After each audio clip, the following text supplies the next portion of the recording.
नमस्कार, जय हिंद। स्वागत है आपका मेरे YouTube channel Chaturvedi classes Agra पर। आज के क्लास में हम मल्टीप्लिकेशन और डिवीज़न को बिल्कुल बेसिक लेवल से सीखेंगे। तो आइए चलिए देख लेते हैं मल्टीप्लिकेशन और डिवीज़न कैसे करते हैं। जैसा कि आप जानते हैं, मल्टीप्लिकेशन सवालों को सॉल्व करने की एक ऐसी विधि है जिसमें हम दिए गए नंबर्स में दी गई संख्या से मल्टीप्लाई करते हैं, अर्थात उसका हम गुणा निकालते हैं और फिर क्वेश्चन को सॉल्व करते हैं। चलिए इसके एग्जाम्पल देख लेते हैं। जैसे हमें 753 में 9 से मल्टीप्लाई करना है, तो हम 9 का पहले 3 टाइम टेबल पढ़ेंगे। 9 3 जा 27, 7 आप नोट करेंगे और 2 को कैरी लगा देंगे। अब 9 का टेबल 5 टाइम्स पढ़ेंगे। 9 5 जा 45, 45 प्लस 2 कैरी, 45 प्लस 2 47 होता है। तो 47 का आप 7 नोट करेंगे और 7 के ऊपर 4 कैरी लगा देंगे। 9 7 जा 63 होता है। 63 प्लस 4 67 होता है। तो आप ये नोट कर सकते हैं। आपका आंसर हो गया 6777। इस प्रकार जब आप 753 में 9 से मल्टीप्लाई करेंगे तो आपका आंसर 6777 आएगा। अब हम एक और एग्जांपल देख लेते हैं। इसमें हमें 247 को 5 से मल्टीप्लाई करना है। तो पहले हम 5 का टेबल 7 टाइम्स पढ़ेंगे। तो 5 7 जा 35 होता है। आप 35 का 5 नोट करेंगे और 3 को 4 के ऊपर कैरी लगा देंगे। अब 5 4 जा 20 होता है। 20 प्लस 3 23 होगा। तो आप 3 नोट करेंगे और 2 के ऊपर कैरी लगा देंगे।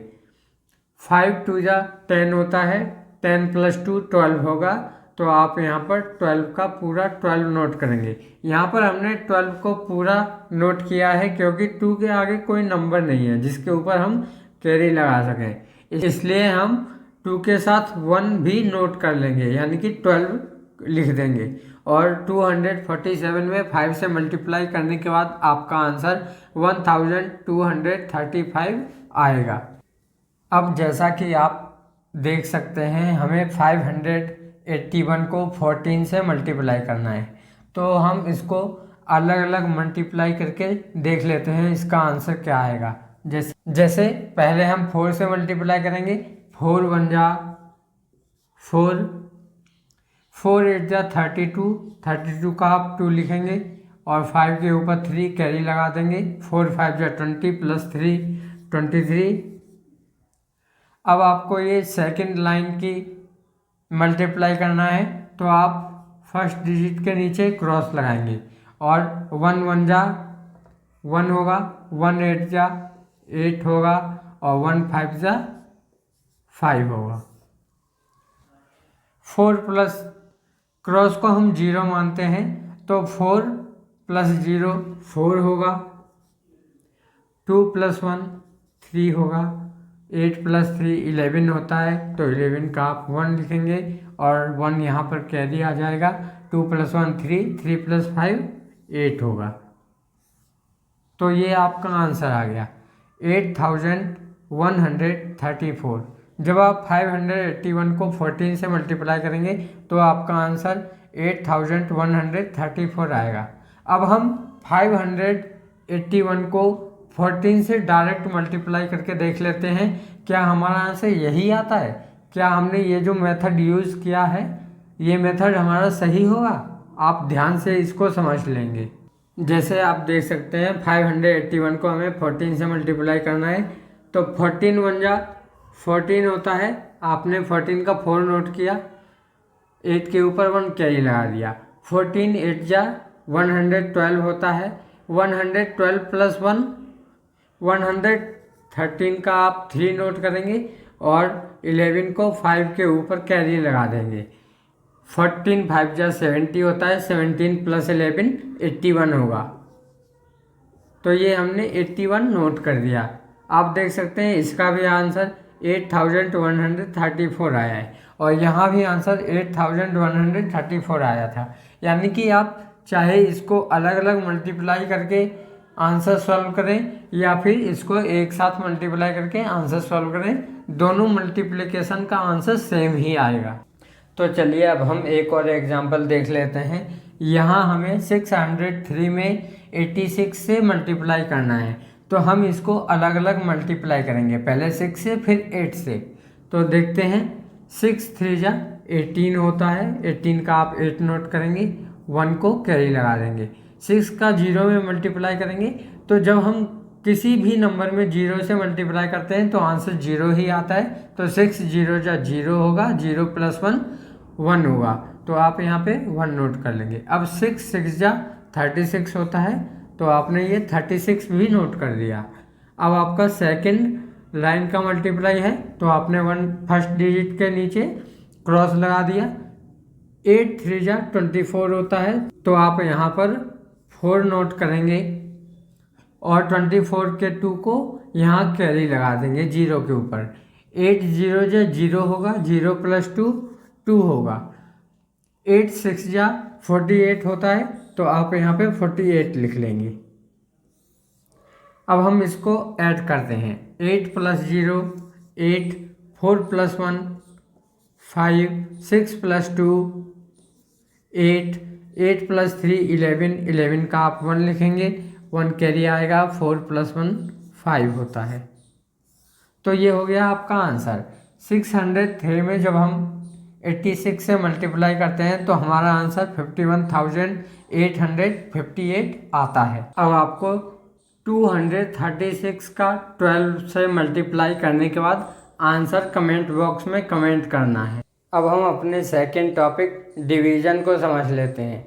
डिवीज़न का अर्थ होता है भाग देना, अर्थात किसी भी नंबर को हमें बराबर बराबर भागों में बांटना होता है। तो चलिए डिवीज़न के भी कुछ एग्जाम्पल समझ लेते हैं। तो इस क्वेश्चन में हमें 9750 में 6 से डिवाइड देना है। चलिए समझ लेते हैं। 6 से पहले हम 9 को डिवाइड करेंगे, तो 6 1 जा 6 होगा, आप यहाँ पर 6 नोट करेंगे और 9 से जब 6 को माइनस करेंगे तो 3 बचेगा। अब 6 से ये 3 डिवाइड नहीं होगा, आप 7 को नोट करेंगे, ये हो गया 37। 6 से 37 6 टाइम डिवाइड होता है, तो 6 6 जा 36 नोट करेंगे। अब हम 7 से 6 माइनस करेंगे, 1 बचेगा और 3 से 3 कैंसिल हो जाएगा। अब आप अपने नेक्स्ट नंबर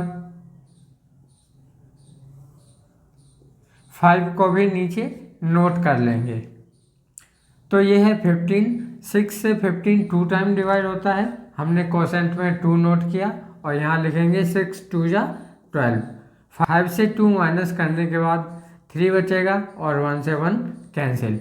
अब ये 6 से 3 डिवाइड नहीं होगा, तो आप अपने नेक्स्ट नंबर 0 को भी नोट कर लेंगे और 6 5 जा 30 होता है, तो आप यहाँ पे 6 5 जा 30 लिख देंगे और ये पूरा क्रॉस हो जाएगा। 30 से 30 क्रॉस हो गया। तो अब हम 9750 को 6 से डिवाइड करेंगे, तो हमारा कोसेंट 1625 आएगा और यहाँ कोई रिमाइंडर नहीं बचेगा।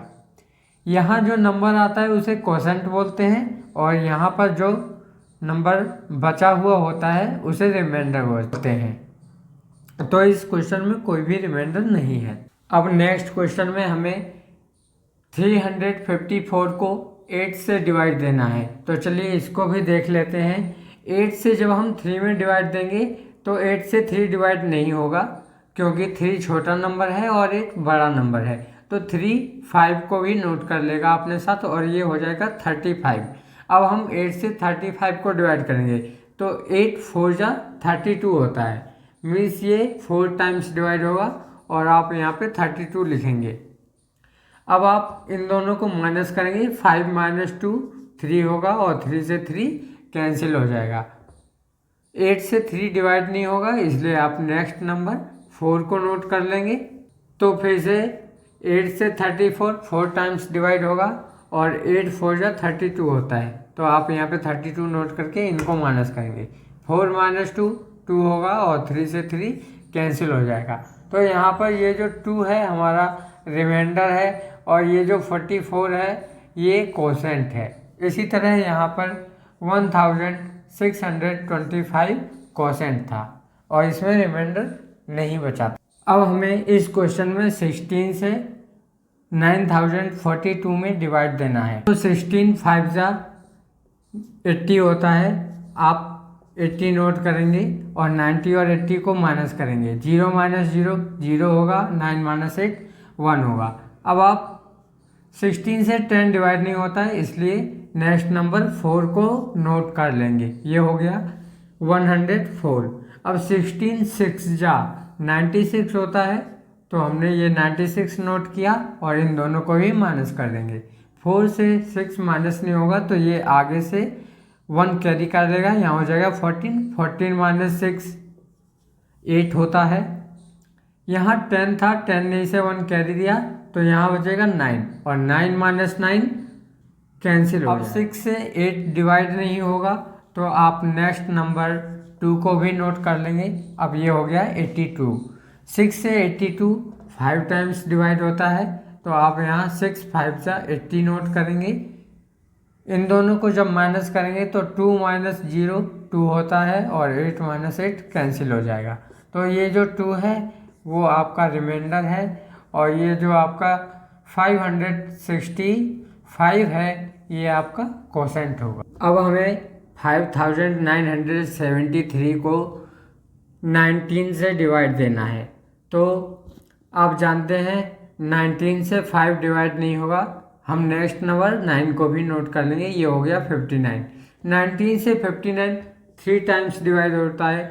19 3 जा 57। इन दोनों को जब माइनस करेंगे तो 9 - 7 2 होगा और 5 से 5 कैंसिल हो जाएगा। अब आप 7 को नोट कर लेंगे क्योंकि 19 से 2 तो डिवाइड होगा नहीं, तो आपने 7 को जब नोट किया तो ये हो गया 27। 27 को 19 1 टाइम डिवाइड करेगा, 19 1 जा 19।